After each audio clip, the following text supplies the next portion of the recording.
Alors ça c'est très intéressant parce que ça vous sert de matière, c'est-à-dire que ce que vous avez décidé de faire avec ce récit, vous me coupez hein, si je me trompe, Oui, c'est donc, il y a quelques photos, après on a des chapitres courts qui commencent toujours par grand-mère A. Grand-mère a beaucoup marché, grand-mère n'aime pas son tatouage, ainsi de suite. D'ailleurs cette histoire, n'aime pas son tatouage, j'invite vraiment les internautes, on ne va pas leur raconter, non, ils vont non, le lire, oui, oui. c'est très intéressant.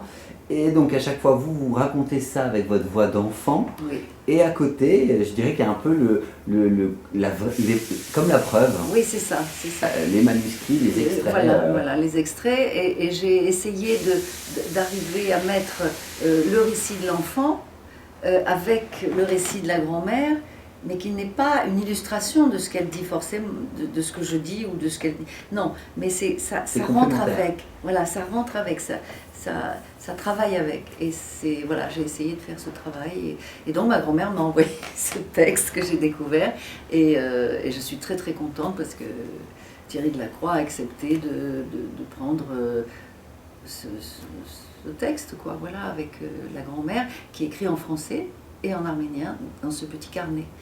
En écrivant, est-ce que vous avez le sentiment de vous réparer?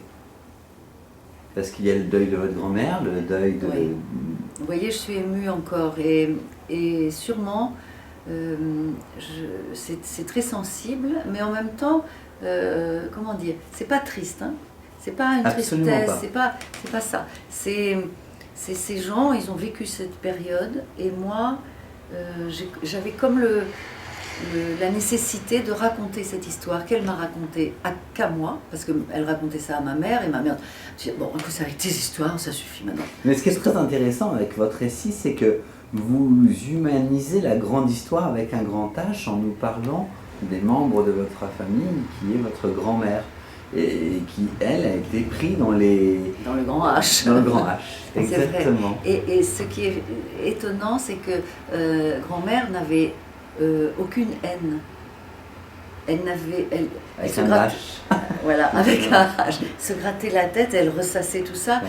Mais elle disait, ah les pauvres soldats, ils ne savaient même pas ce qu'ils faisaient, les pauvres Kurdes, mais on les a lâchés comme ça. Aucune haine malgré la blessure. Non, aucune haine. Et moi, j'ai besoin aussi de donner ça pour m'en séparer aussi. Hein. C'est ça. Je lançais un bateau, quoi. Je lance le bateau à la mer. L'écriture pour vous réparer. Mais oui. La mémoire aussi, parce que c'est de la transmission qu'elle vous a donnée. Et alors vous c'est faites chez la même Erazade. chose. C'est chez Erazade. C'est-à-dire qu'elle me racontait le soir, elle me racontait tout ça, et elle arrêtait son récit, et le lendemain je disais, mais alors après c'était quoi? Et ce qui est drôle, et je le dis, je crois, c'est qu'au bout d'un moment, elle racontait encore quelque chose, et j'ai dit, ah non, tu m'as pas dit ça, là. Et je la corrigeais, parce que je savais presque mieux qu'elle. Pas mieux, mais... Et alors, évidemment, ce sont des souvenirs que j'ai de la petite fille de 8 ans. Hein. Et pourtant, elle avait tendance à peut-être rabâcher certains événements, certaines choses, et pourtant, elle disait pas tout. C'est ce que vous dites, hein. Il y a une partie où ça rabâche et une partie où ça, quand vous voulez le décrire, vous ne pouvez pas. Oui, elle dit les pas. lecteurs se rendront compte de quoi je parle, c'est notre lecteur. C'est ça. Et elle était, alors ça c'est un point très important, son père était ingénieur, a créé avec d'autres, il dessinait le chemin de fer qui traversait la Palestine, et il voulait que ses enfants, ses filles surtout, soient cultivées. Donc ma grand-mère, 22 ans, 1915, elle parle le français, elle écrit le français, elle écrit le turc, elle écrit l'arménien, le grec, et elle a lu, et je mets la liste, parce qu'à un moment elle met la liste de ce qu'elle a lu, et je pense sincèrement qu'elle s'en est sortie parce qu'elle était cultivée. Parce que tout de suite elle a compris ce qui se passait, tout de suite elle a compris qu'il ne fallait pas se laisser faire, et tout de suite elle a compris qu'il fallait qu'elle s'évade. Et donc c'est le récit de ses évasions.